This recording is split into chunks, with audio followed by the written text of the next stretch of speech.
Now, these examples that I have here are not by any means exhaustive, so keep that in mind. And at the end, I'm going to give you a couple places you can look to get some additional examples and ideas.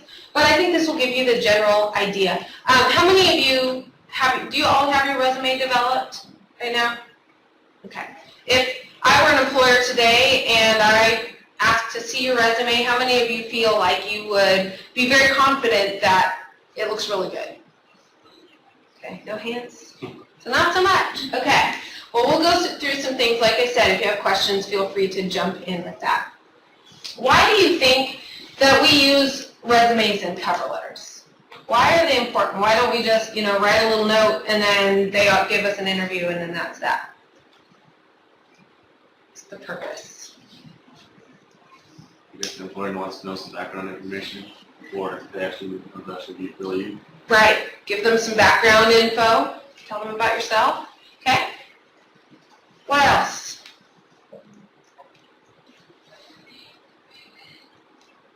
You said your major is marketing, so how might resumes and cover letters go along with that? I mean, it just sets people apart. I mean, it just shows different skills and stuff like that. So. Right. Right. So resumes and cover letters, they are your marketing pieces.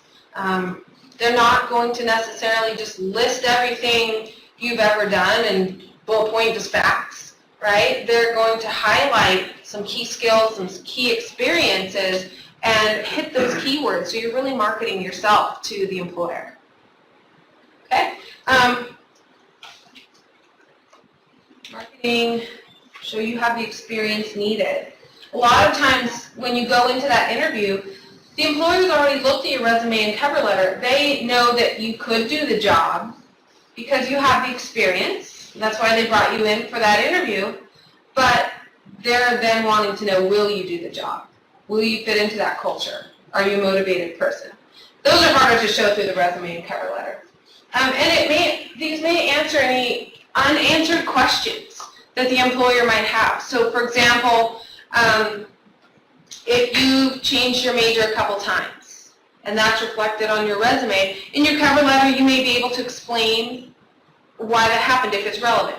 If you've had a few different work experiences, you can tailor your descriptions of those to show those transferable skills. That even though you were a server at a restaurant, but now you want to go do sales, how do those skills translate? And those can relate very well. So those are the kinds of things that you're trying to show with the resume and cover letter. Now, this list right here, I want to show you, there are a couple surveys that go out every year from some national organizations that ask employers, what are the top skills you're looking for in a college graduate regardless of major? Doesn't matter what your major is. And these are the top things that come up. Now, I haven't checked this year. This was from last year's list. But over the years, it hasn't really changed much. Sometimes they rearrange a little. But it's basically this list. And you can see these are not really specific industry-related skills, right? These are pretty general. But look at these two at the top. Teamwork and communication. And these have flip-flopped because teamwork is becoming more and more important to have in your job. You're working on teams in most industries now, even ones that used to be more independent. And so, do you have these abilities? The reason I have this list here is for you to ask yourself, okay, on your resume, in your cover letter, are these things showing up, or at least a good number of these things showing up? If not, how can you weave them in? If you don't have those skills yet, what are some ways that you might be able to gain those? Any ideas of how you might be able to gain some of these skills if you don't have them on, in your skill set yet?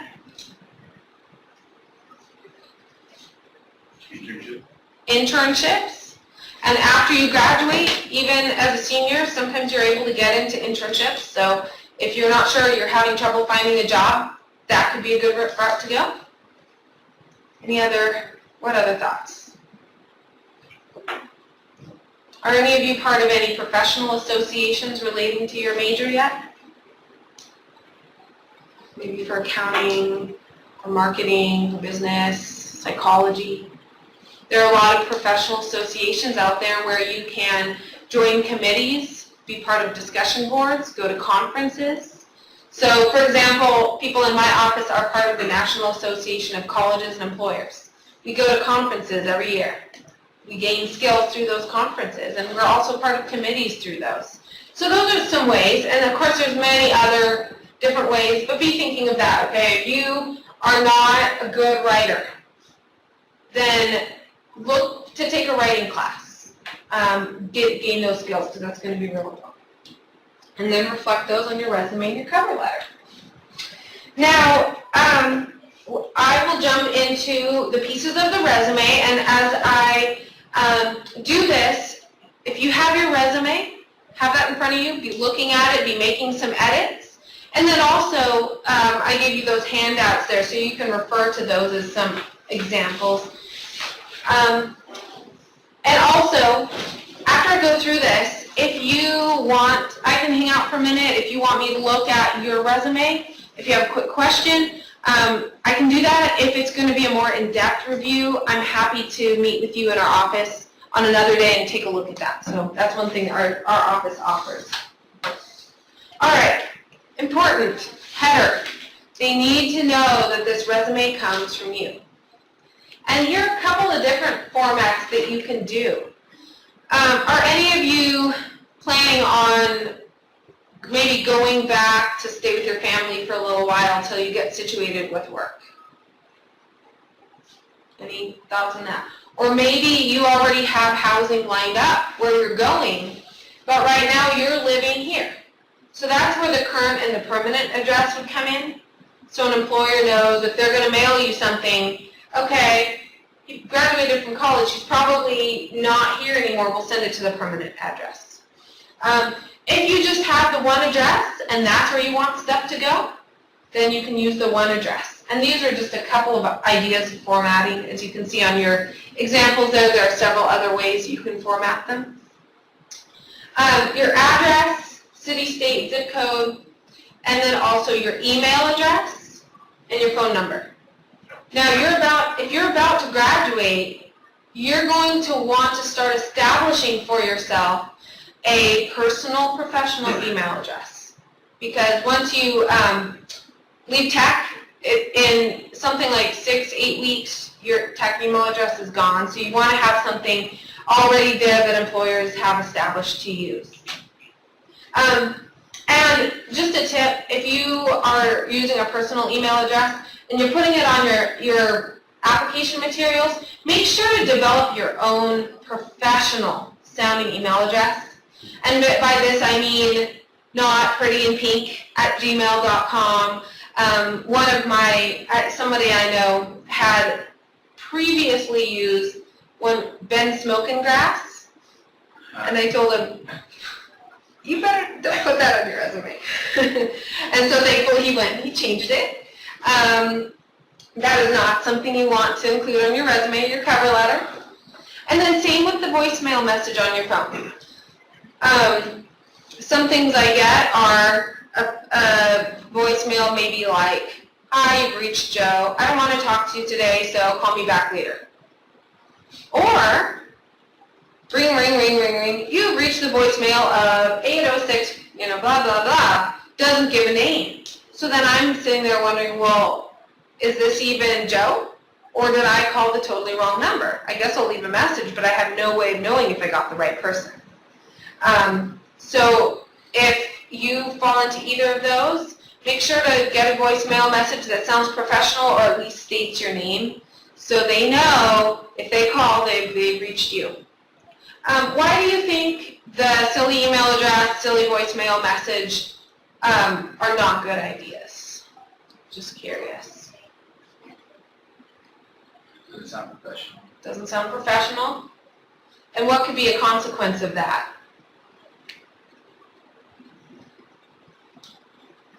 So if I'm, Darden Food Companies and I saw been smoking grass at whatever.com, what might go through my head? Smoke a lot of that. Yeah? Yeah, what's this guy into? Uh-huh.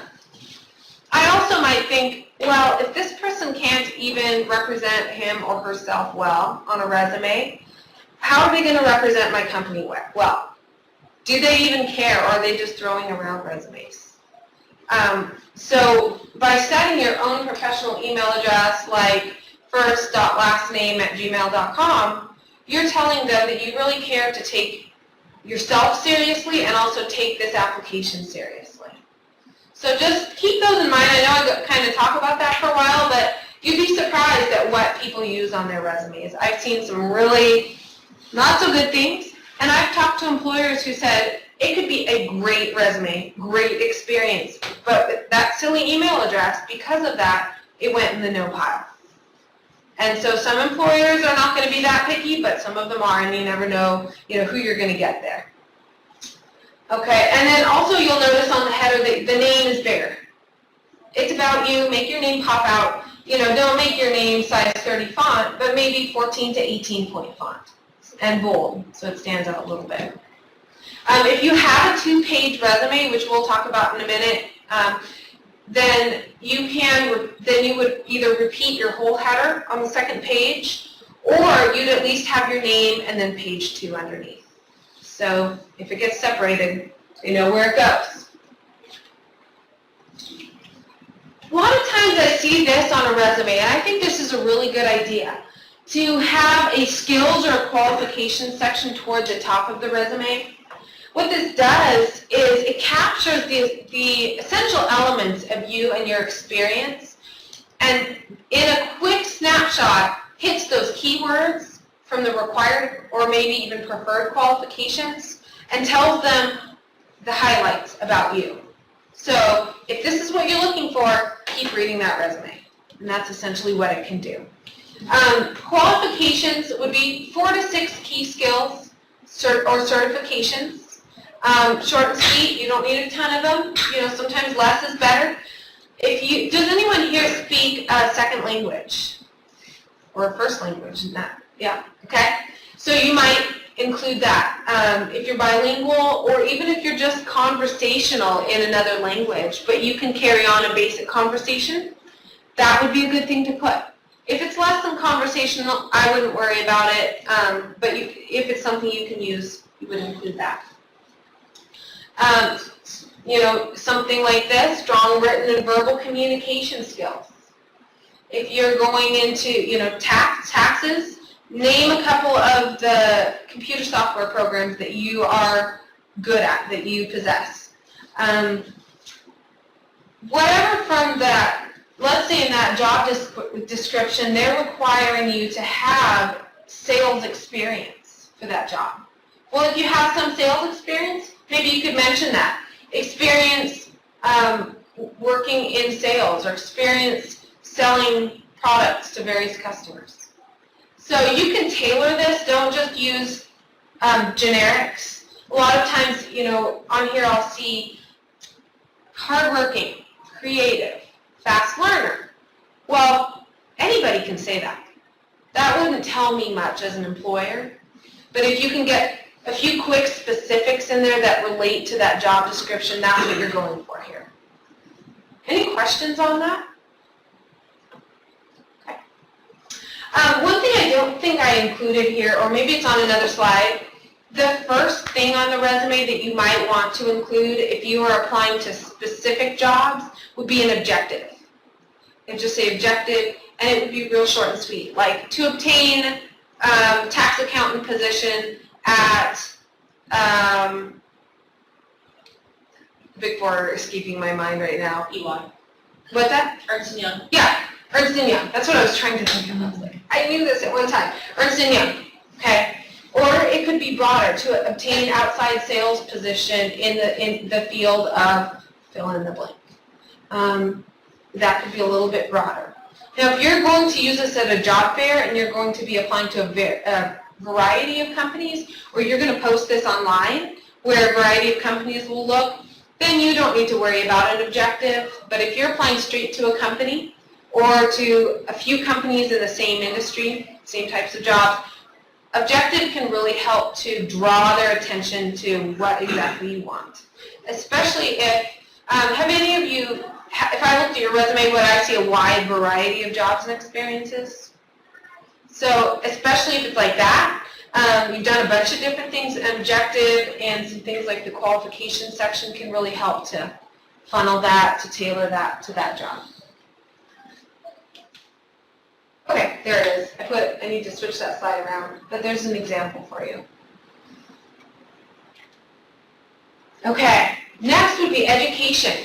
Now, in some examples on resumes, you'll see the education drop to the bottom. That's only going to be if you are looking for something totally unrelated to what you studied, or you've been working for quite a while and you're going to lead with your professional experience. But typically, coming straight out of college, you're going to list your education toward the top. Even if it doesn't exactly relate to what you're applying for, it still shows them, you just came out of this, you worked hard, you have your bachelor's degree, that kind of thing, or master's if you go on to get that. There's different ways to format it, but essentially you want this info. The university name, city, state, your degree. If it's a long degree title like this one, you could abbreviate BS or BA or BBA, whatever your degree is. But if you have a short, like marketing, you could just say, is it Bachelor of Science or Bachelor of Business Administration? I think it's a Bachelor of Business. I think so. So just make sure you know exactly what your degree title is. I'm still learning the different ones of tech. Some of them are a little different from what I'm used to. But psychology, Bachelor of Arts in Psychology, you would spell that out.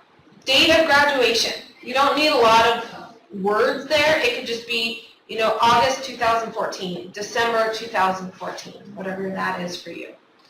And then GPA, if your GPA, typically if your GPA is over 3.0, you can go ahead and put it on the resume.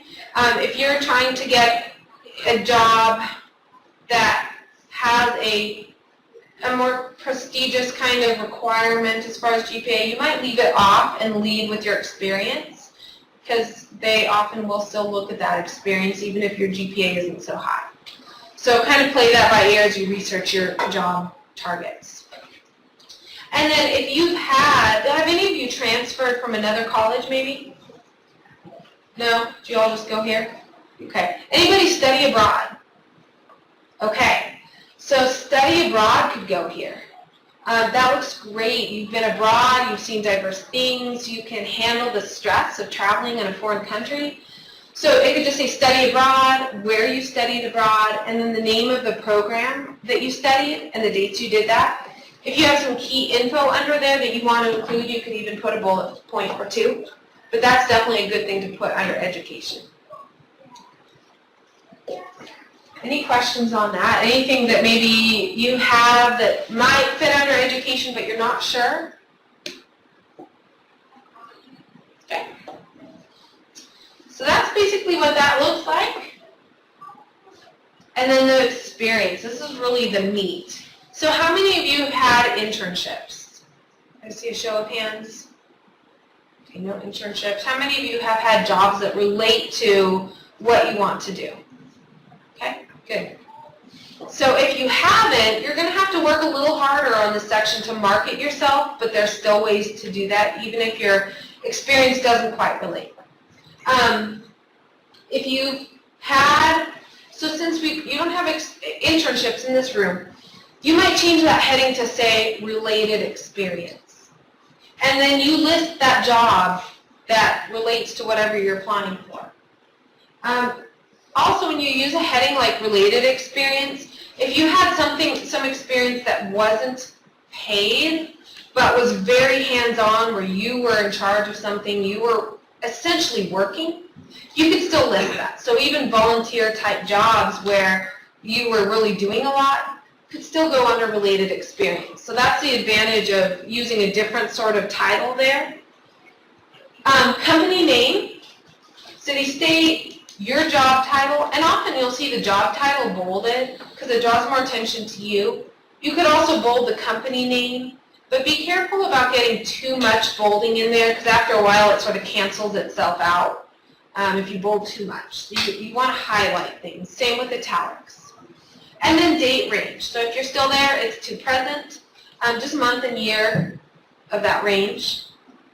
And then a bullet point. If it's a really meaty related job, you might want to have 3, 4, 5 bullet points. If it's not so related and it was kind of a basic job, then 2 bullet points, maybe 3 bullet points in there. Okay. But those bullet points, like I mentioned earlier, are going to be transferable skills. So rather than responsibilities included or duties included, answered phones, stocked shelves, that sounds kind of boring. But you can make it sound really good, such as provided excellent customer service by answering phones and assisting customers in finding products in the store. Doesn't that sound a whole lot better? It's almost kind of the same thing. So you're starting with that verb, either past or present tense, depending on if you're still there or not. And then it's usually a one-liner, maybe 2 lines if it really warrants wrapping to the second line, but typically one-liner that includes keywords from the job description you're applying for. I don't know if you've heard this, but a lot of companies nowadays are going more and more toward using computer systems that actually scan your resume and cover letter for keywords coming out of that job description. And if you don't have those keywords built in there, it automatically gets rejected. And tech actually uses this. I've seen that happen where it'll say something like not qualified for position. When it was like, but wait, I just applied. And it was because I didn't include keywords in there. So be very aware of that. And there's a website I want you to write down that I think will help you with this keyword thing. And it's called tagcrowd.com. And that's tagcrowd.com. It's basically a text box, and in fact, I think I could pull that up here and show you what it looks like, because it's kind of fun.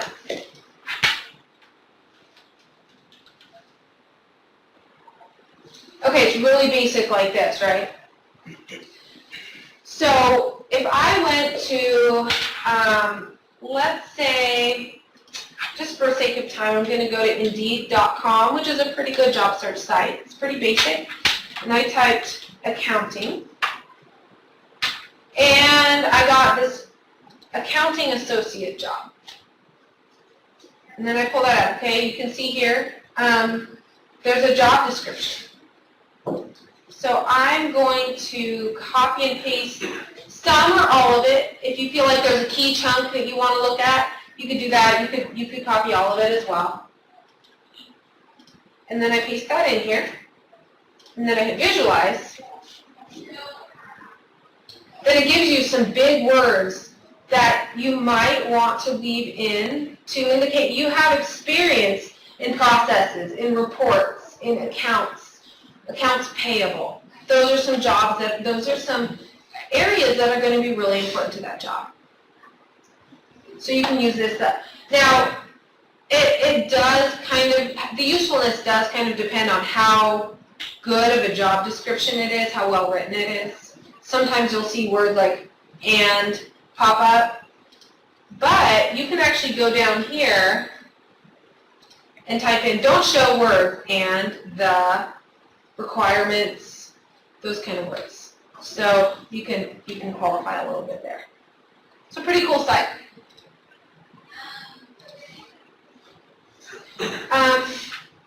In your experience section, then another section would be other experience.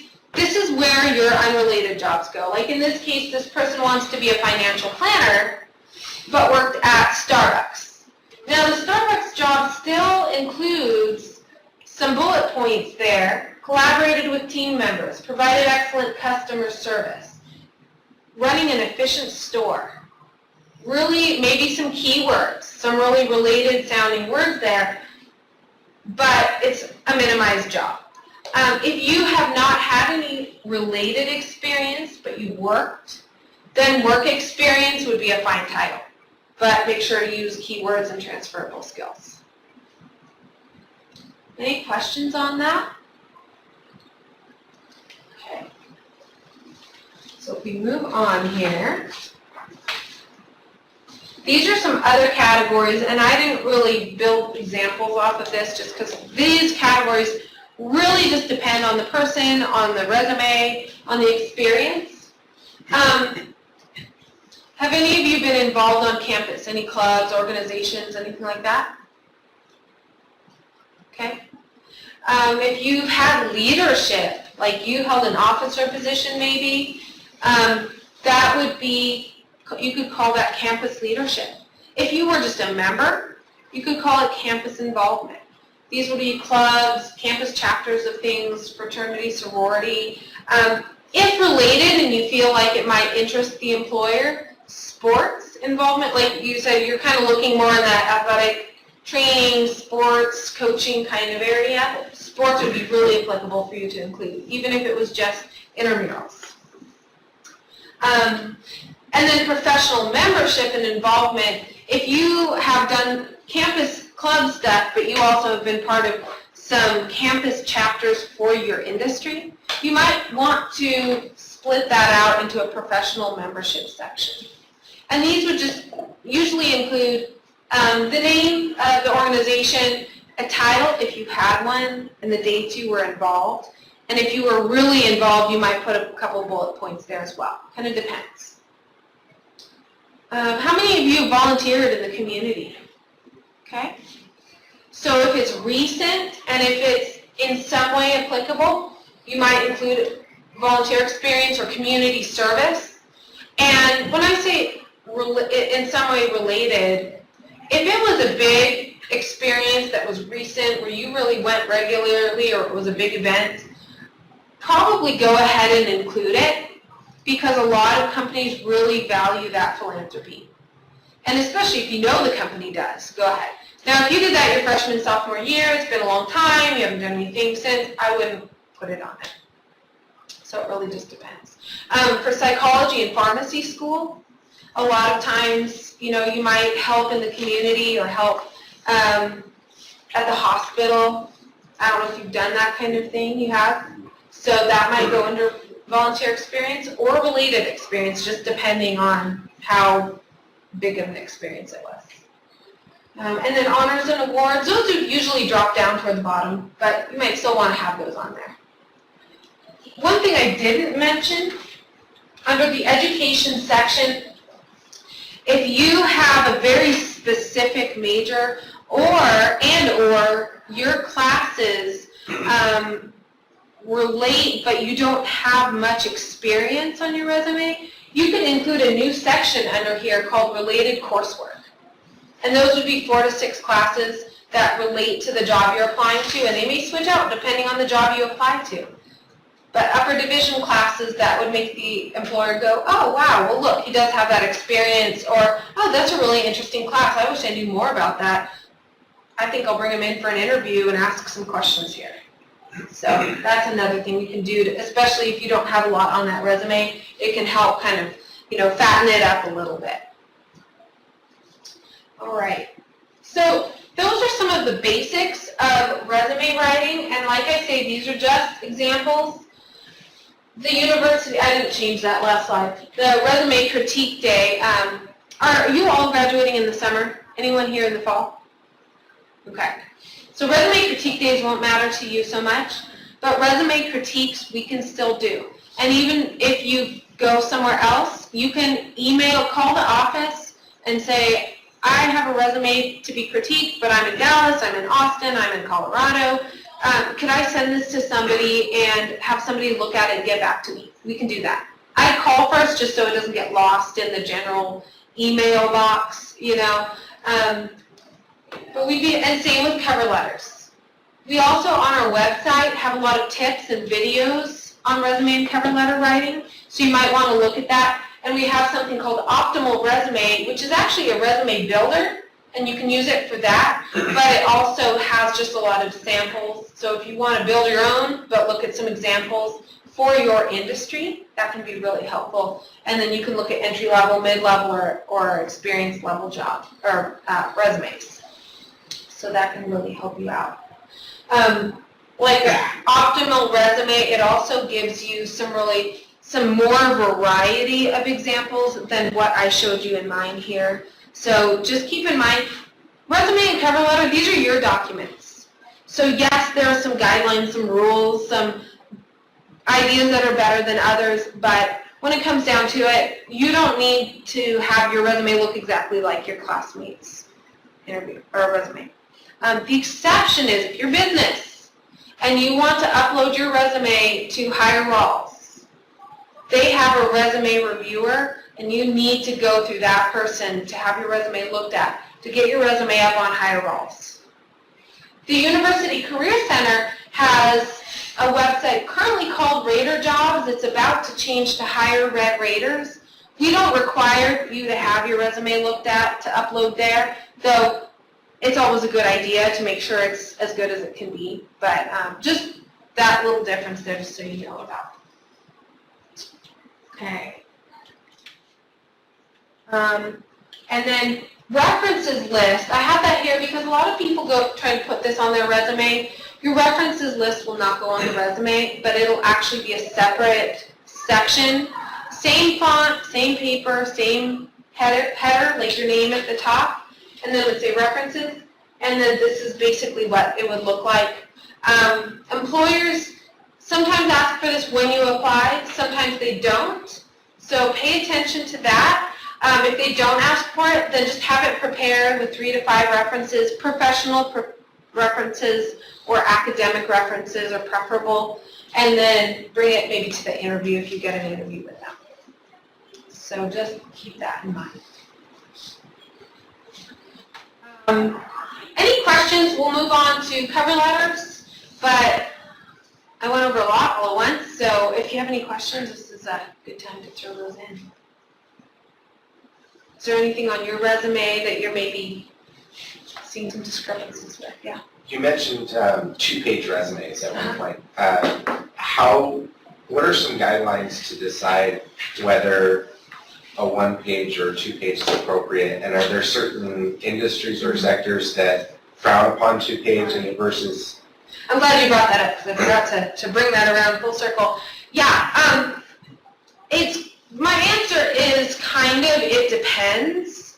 And if you really are unsure about that, bring it by the Career Center. We'll look at it. We'll help you based on your resume decide. However, that being said, typically fields like business, any business field, and that includes restaurant management, engineering, law enforcement, or anything political there, those tend to be 1-page, especially at the entry level. Now, if you get way into your career, you've done tons of stuff, you have really great experience, you'll probably end up expanding to 2 pages.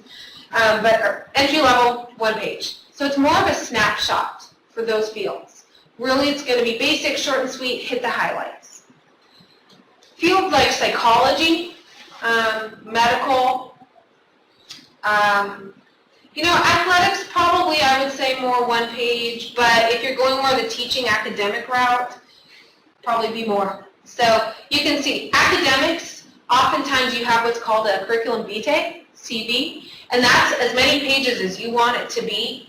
It includes everything from classes you taught, things you've written, presentations and conferences you've been involved in, on and on and on, community involvement. So that's a whole nother thing. So if you hear CV or curriculum vitae, that's what that is. We can look at those as well. But typically, if you have 2 pages, it often can be cut back to 1 because you have probably too much on there. If you have it running over onto the next page and you just have a couple lines there, bring it into the Career Center. We'll help you cut that back because there's always little tricks. You want to have at least a full 1.5 pages for it to count as 2 pages. Otherwise, you're going to get it to 1 page. So long answer to a short question. It really depends, but those are some things to keep in mind as you're trying to decide. So other questions? Putting together resumes, mention keywords. Always spell check. That's a huge thing. You can have a great resume, great experience, but if you have a lot of misspellings on there or grammatical errors, it's going to go in the no pile. especially when it comes down to two people with really good experience. This one's got perfect spelling, this one doesn't. And one thing I've found is that Word nowadays does not spell check words in all caps. So if you have your headings in all caps, you have to just proofread that by sight. And the Career Center is a good fallback. We can proofread that for you as well. By the way, side note, if any of you are, those of you looking into graduate school at some point, the Career Center can also read personal statements and review them for you, so you can always come in for that. All right. Cover letters are going to be pretty short and sweet. We only have 5 minutes. A lot of what I talked about with the resume applies. The keywords, relating it, not making it too long, all that stuff. The cover letter, what it does is it lets you make a little more of a personal connection with that reader. And I've heard some people say, oh, it doesn't matter, cover letters don't matter. They don't read it anyway. All they care about is your resume. For some employers, that might be true. For others, it's not. So let them be the judge. Go ahead and submit that if you can. Even if they don't ask for a cover letter, but you have the ability to send one, I would still do it just because I think it really can help you make that connection. I had a job, my job before this one, I actually got hired largely because of my cover letter, because one of the people on the committee was a writer and an English professor, and he read every single resume that came in, or every single cover letter that came in, because he said, if this person is going to coach people on how to write cover letters, she better know how to write a good cover letter. But if your job requires you to do any sort of writing, they may take that same approach. If this person is expected to write well, they better be able to write a good cover letter. So always go ahead and submit one. If you are not emailing it, but you're uploading it or you're mailing it in, you're going to up here have the employer's name, title, company, and address. If you can find their name, go ahead and do that. You might even call Human Resources and ask, who should I address this to? If you obviously cannot get a name, then hiring manager would be the next bet. And the same with addressing it to them. And then the date, you would insert that in there. I see oftentimes either above that or off to the other margin, including your contact information.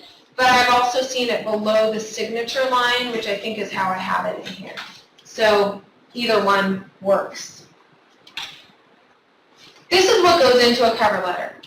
It's short and sweet. 3 paragraphs, usually maybe 4 if you really have that breaking point where you need to separate them.